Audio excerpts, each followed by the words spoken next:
नमस्कार किसान भाइयों। इस वीडियो में हम बात करेंगे दुधारू पशुओं के चयन के बारे में। अगर आप दुधारू पशुओं का चयन करते हैं और उस समय इन बातों को ध्यान रखते हैं तो कभी आपको नुकसान नहीं उठाना पड़ेगा।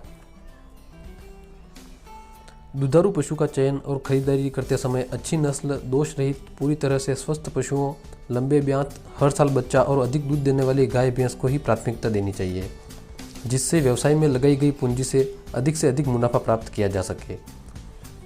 दूसरे तीसरे ब्यात के पशु को खरीदते समय प्रयास यह होना चाहिए कि गाय भैंस उस दौरान 1 माह की ब्याही हुई हो और उसके नीचे मादा बच्चा हो। पशुपालन व डेयरी व्यवसाय में दुधारू पशुओं के दूध देने की क्षमता का बहुत ही महत्वपूर्ण स्थान होता है, इसलिए गाय भैंस की खरीदारी करते समय कुछ विशेष जानकारी होना जरूरी हो जाती है। दुधारू पशु की खरीद में बहुत बड़ी पूंजी खर्च होती है और इनके अच्छे गुणों के ऊपर ही डेयरी व्यवसाय का भविष्य निर्भर करता है, क्योंकि अच्छी नस्ल और गुणवत्ता के दुधारू पशुओं से ही अधिक दुग्ध उत्पादन हासिल कर पाना संभव हो पाता है। इसलिए दुधारू पशु का चयन और खरीदारी करते समय हमें काफ़ी बातें ध्यान रखनी होती है। तिकोने आकार की गाय अधिक दुधारू होती है। ऐसी गाय की पहचान के लिए उसके सामने खड़े हो जाएं। इससे गाय का अगला हिस्सा पतला और पिछला हिस्सा चौड़ा दिखाई देगा।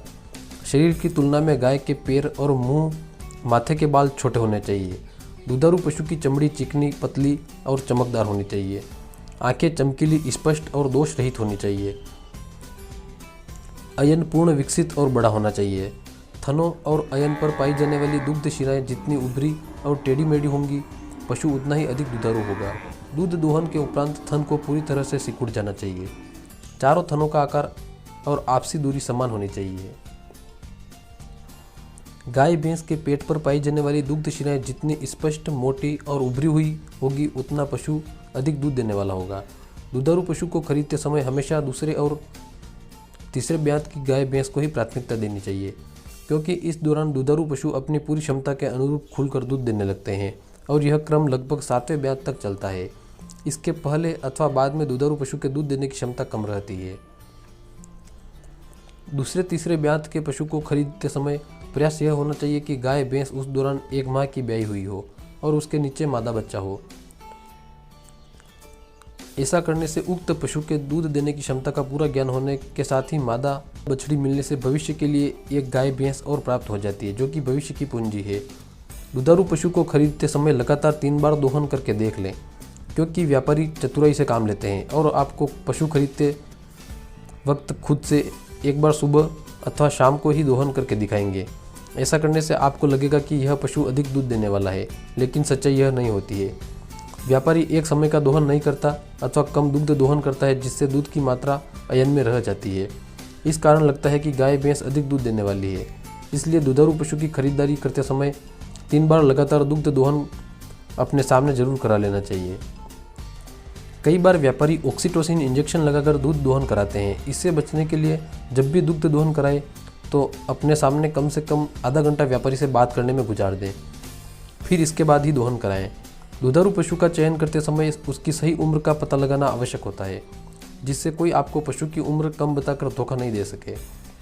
दुधारू पशु की उम्र की जाँच के लिए कई तरह के अमल में लाए जाते हैं, जिन्हें खरीदते समय मौके पर अपनाकर पशु की ठीक उम्र का पता लगाया जा सकता है। पशु की सही आयु का पता लगाने के लिए उसके दांतों को देखा जाता है। मुंह की निचली पंक्ति में स्थायी दांतों के 4 जोड़े होते हैं। ये सभी जोड़े एक साथ नहीं निकलते हैं।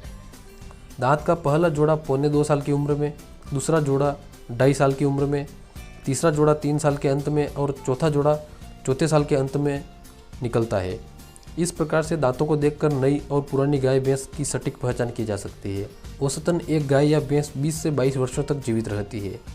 गाय भैंस की उत्पादकता उसकी उम्र के साथ साथ घटती चली जाती है। दुधारू पशु अपने जीवन के यौवन और मध्यकाल में अच्छा दुग्ध उत्पादन करता है। इसलिए दुधारू पशु का चयन करते समय उसकी उम्र की सही जानकारी होना सबसे जरूरी होता है। भैंस के सींग के छल्ले भी आयु का अनुमान लगाने में सहायक होते हैं। प्रथम छल्ला सींग की जड़ पर प्रायः 3 वर्ष की आयु में बनता है। इसके बाद प्रतिवर्ष एक छल्ला और आता है। सींग पर छल्लों की संख्या में 2 जोड़कर भैंस की आयु का अनुमान लगाया जा सकता है। लेकिन देखने में आया है कि कुछ लालची लोग अधिक रुपया कमाने के चक्कर में दुधारू पशु खरीदार को धोखा देने के लिए रेती से छल्लों को रगड़ देते हैं। इसलिए यह विधि विश्वसनीय नहीं कही जा सकती है। दूध देने वाले दुधारू गाय भैंस में सींग पशु की नस्ल की पहचान का मुख्य चिन्ह होते हैं। यद्यपि सींग के होने या नहीं होने का पशु के दुग्ध उत्पादन की क्षमता पर कोई असर नहीं पड़ता है। भैंस की मुर्रा नस्ल आज भी अपने मुड़े सींगों के कारण ही पहचानी जाती है। पशु की सेहत देखकर पशु की आयु का अनुमान लगाया जा सकता है। बूढ़े पशु की अस्थि संधियां कमजोर हो जाती है और पशु धीमी गति से चलता है। उसकी त्वचा ढीली हो जाती है और मुंह में दांत भी गिर जाते हैं। बूढ़े पशु के आँख के पीछे और कान के बीच के टेम्पोरल क्षेत्रों में गड्ढा बन जाता है। इसके विपरीत युवा अवस्था की भैंसों व गायों का शरीर सुंदर, सुडौल, चुस्त, चमकदार त्वचा और चर्बी कम होती है। अच्छी खुराक होने पर भी बूढ़े पशु और स्वस्थ पशु में अंतर कर पाना संभव नहीं हो पाता है। खुले बाजार, मेलों, हाट आदि से पशुओं को खरीदने में कभी कभी पशु की पहचान करने में धोखा हो जाता है।